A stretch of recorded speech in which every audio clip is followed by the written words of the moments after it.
Kanchipuram Vakula silks నాణ్యత మా ప్రాధాన్యత. మదీనాగూడ, మియాపూర్, హైదరాబాద్ లో త్వరలో శుభారంభం.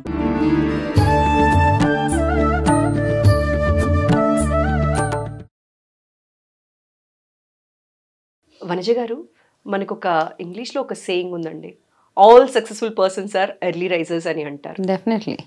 సో తెలుగులో కూడా చెప్తూ ఉంటారండి, బ్రాహ్మీ ముహూర్తానికి చాలా విశిష్టత ఉంది. బ్రాహ్మీ ముహూర్తంలో కనుక నిద్రలేచి మన పనులు చేసుకున్నట్లయితే వాళ్ళు ఎక్కడో ఉంటారు, మంచి స్థాయికి వెళ్తారు అని అంటారు కదా.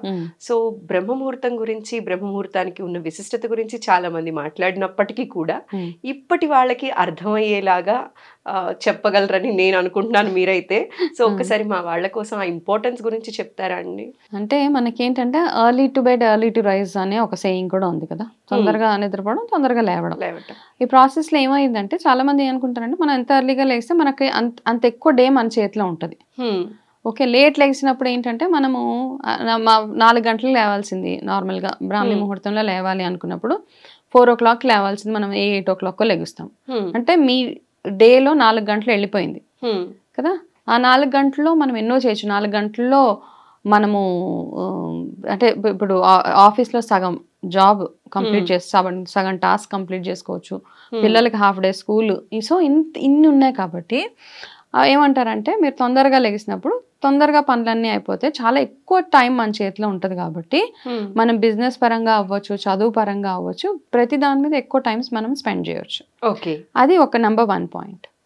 ఆయుర్వేద ప్రకారం చూసుకుంటే ఏమవుతుందంటే బ్రాహ్మీ ముహూర్తం అంటే ఏంటి అంటే చాలా మంది ఏమంటారంటే 3:30కి బ్రాహ్మీ ముహూర్తం అంటారు. బ్రహ్మ ముహూర్తము, బ్రాహ్మీ ముహూర్తము అంటారు. 3:30 యాక్చువల్గా మనం చూసుకోవాల్సింది ఏంటంటే సన్ రైజ్ ప్రతి సీజన్లో మారుతూ ఉంటుంది. సన్ రైజ్ టైం ఇప్పుడు చలికాలంలో చూస్తే మనకి 6:30, 6:40, 6:45 కూడా సన్ రైజ్ అయిన రోజులు ఉన్నాయి. ఇప్పుడు ఫర్ ఎగ్జాంపుల్ సన్ రైజ్ 6:45 ఉంటే ఒక 88 నిమిషాలు ముందు అంటే ఏంటి 5:20, 5:30 ఆ టైంలో మనం లేవాలి. ఈ సీజన్కి చలికాలం కాబట్టి ఎక్కువ చలి ఉంటుంది కాబట్టి ఈ టైంలో లేవలేం. అదే మనం ఎండాకాలంకి వెళ్ళిపోతే ఎండాకాలంలో సన్ రైజ్ కాస్త తొందరగానే ఉంటుంది. బై 5:30, 5:40కి అంతా సన్ రైజ్ అయిపోతుంది. దానికంటే కాస్త ముందు అంటే 4:30 ఆ టైంలో లేవాల్సిందే. సో బ్రాహ్మీ ముహూర్తాన్ని మనం ఈ రకంగా కౌంట్ చేసుకుంటూ ఉండాలి. ఆ ముహూర్తానికి అంటే ఎర్లీ మార్నింగ్ నిద్ర లేచిన వెంటనే కాస్త మనము బయట నేచర్లోకి వెళ్ళినప్పుడు ఆ ఫ్రెష్ ఎయిర్ వల్ల మన థాట్స్, మన ఇంట్యూషన్స్ అవన్నీ బాగుంటాయి అన్నమాట. ఇంకా ఏం చెప్తారంటే బ్రహ్మ అంటే క్రియేటర్ బేసిక్లీ కదా, తను అన్ని క్రియేట్ చేస్తారు. సో ఆ ముహూర్తము దేవతలు తిరిగే ముహూర్తంగా చెప్తాం కాబట్టి ఆ బ్రహ్మ క్రియేటర్ కాబట్టి ఆయన అన్ని సృష్టిస్తాడు కాబట్టి మనల్ని మనం రీక్రియేట్ చేసుకోవడానికి అంటే మన ఆలోచన శక్తిని కానీ, మన ఆరోగ్యాన్ని కానీ, మన పనులు కానీ ఏదైనా కానీ ఆ టైంలో కూర్చొని మనం ప్లానింగ్ చేసుకున్నా, మెడిటేట్ చేసినా, ఇంట్యూషన్స్ బాగా వర్క్ చేస్తాయి, యోగా చేసిన ప్రతి దానికి ఆ ముహూర్తంలో చేస్తున్నాం కాబట్టి డబల్ బెనిఫిట్ ఉంటుంది అనమాట. అంతకు 100 రెట్లు మనకి అంటే 100% రిజల్ట్ ఉంటుంది.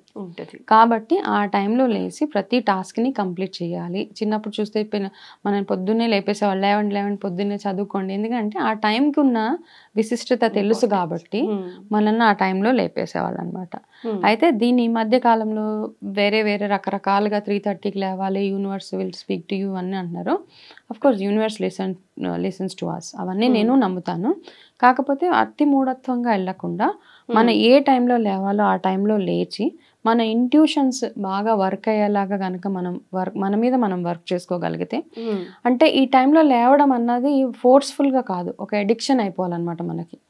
అంటే మన బాడీ ట్యూన్ అయిపోవాలి. అలారం ఉన్నా లేకపోయినా నేను 4:30కి లెగుస్తాను అన్న ఒక బాడీ ట్యూనింగ్ అయిపోతే గనక మీ లైఫ్లో ఆరోగ్యపరంగా కానివ్వండి, ప్రతిదీ అనమాట. అంటే ప్రతి సమస్యకి సొల్యూషన్స్ వచ్చేసేంత మైండ్ సెట్ మనకి పెరుగుతుంది డెఫినెట్గా. మన ఆలోచన విధానం కానీ, మన బిహేవియర్లో మార్పులు కానీ, కొంతమంది లేట్ లెగుస్తారు, చిరాకు పడుతూ ఉంటారు అందరి మీద.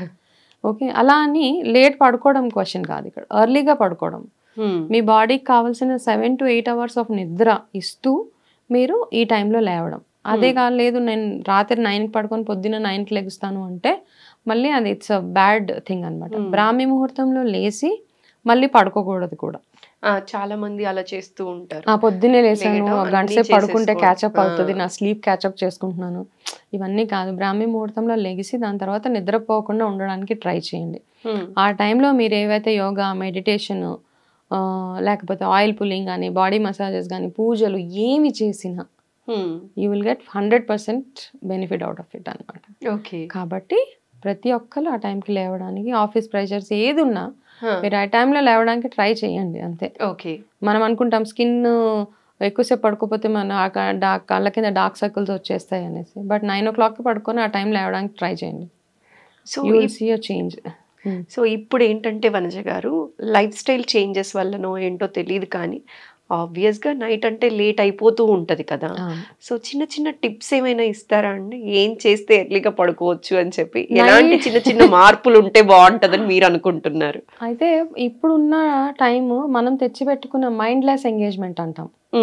ఓకే, అంటే మైండ్లెస్ ఎంగేజ్మెంట్ అంటే నేను నాతోటి కూడా అవుతుంది చాలాసార్లు. నేను ఎవరికో ఫోన్ చేయడానికి ఫోన్ తీస్తాను, ఏదో ఇన్స్టాగ్రామ్ పాపప్ వస్తుంది, ఇక అది చూసి ఒక 100 చూస్తాను దాని కింద. అది మైండ్లెస్ ఎంగేజ్మెంట్ కదా. దాని నుంచి మనం ఏం గెయిన్ చేయట్లేదు. First thing, you're not gaining anything. కాకపోతే ఏంటంటే మనకు ఆ డోపమైన్ రిలీజ్ అయ్యి బాడీలో హ్యాపీనెస్ అనమాట. ఓకే, ఇది బాగుంది, ఈ జోక్ బాగుంది, ఈ సీన్ బాగుంది, అలా అలా అలా వెళ్తూనే ఉంటుంది. ఫేస్బుక్లో సమ్ స్క్రోలింగ్, ఏదో వీడియోస్ చూస్తూ ఉంటాము. అయితే ఒక దగ్గర ఫుల్ స్టాప్ పెట్టా. ఇప్పుడు కాన్షియస్గా ఏంటంటే మైండ్ఫుల్గా ఏం చేస్తానంటే ఫోన్ ఏ పని కోసం తీస్తానో ఆ పనే కంప్లీట్ చేస్తాను అనమాట. వేరే ఏ డిస్ట్రాక్షన్స్ వచ్చినా మనము దాని వైపుకి వెళ్ళకూడదు. సో ఏంటంటే సోషల్ మీడియా ఇన్ఫ్లుయెన్స్ వల్ల కాస్త ఎక్కువ టైం మనము వాటి మీద స్పెండ్ చేయడం. మెయిన్ థింగ్, మన ఫోన్ మనకి ఎంత దూరంగా ఉంటే అంత నిద్ర మనకి అంతే. Number 1 first thing and the last thing is to stay away from your apps, gadgets, apps, everything. అంతే, యాప్స్ కి దూరంగా ఉండండి. రాత్రిపూట ఎమర్జెన్సీ ఫోన్ కి నార్మల్ ఫోన్ పెట్టుకోండి, యాప్స్ లేని ఫోన్. ఓకే. అది really it works a lot. Keypad phone, keypad phone. And పిల్లలతో కూడా ఇదే ప్రాబ్లం. కాలేజ్ అమ్మాయిల దగ్గర నుంచి పెద్దవాళ్ళ వరకు, ఇంక్లూడింగ్ మై ఫాదర్, ఎవరైనా ఏ ఏజ్ గ్రూప్ అయినా దేర్ ఇస్ నో బార్ అనమాట ఇక్కడ.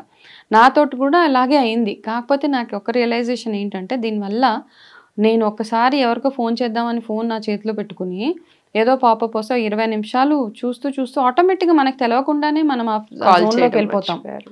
ఆ జోన్లోకి వెళ్ళిపోతాం అనమాట. ఇదేదో బాగుంది, ఈ యాడ్ వస్తుంది, ఇదేదో బాగుంది, ఇదేదో ఆఫర్ నడుస్తుందా, ఇది కాదు. సో టాస్క్ కంప్లీట్ చేయడం నేర్చుకొని వాటి కోసం ఒక సెపరేట్ ఒక 1/2 hour పెట్టుకోండి. నా ఇన్స్టాగ్రామ్ టైం, నా ఫేస్బుక్ టైము, లేకపోతే నేను వీడియోస్ చూసే టైం, ఇవన్నీ ఒక 1/2 hour 40 minutes పెట్టుకుని మిగతా టైం అంతా ప్రొడక్టివ్గా మైండ్ఫుల్గా ఉండేలాగా, మీరు తినే తిండి దగ్గర నుంచి ప్రతిదీ ఒక మైండ్ఫుల్నెస్ అంటాం, అది ప్రాక్టీస్ చేసుకుంటూ వెళ్తే లైఫ్ విల్ బి హెల్దీ అనమాట. ఓకే. యా, ఓవరాల్గా హెల్దీగా ఉంటాం మనం, ఎమోషనల్గా, ఫిజికల్గా, మెంటల్గా, అండ్ ప్రతి రకంగా బాగుంటుంది life. So early to bed, early to rice అనే విషయాన్ని చాలా వెల్దీ అండ్ వైజ్ అర్థమయ్యేలా చెప్పారండి. Thank you so much. Welcome.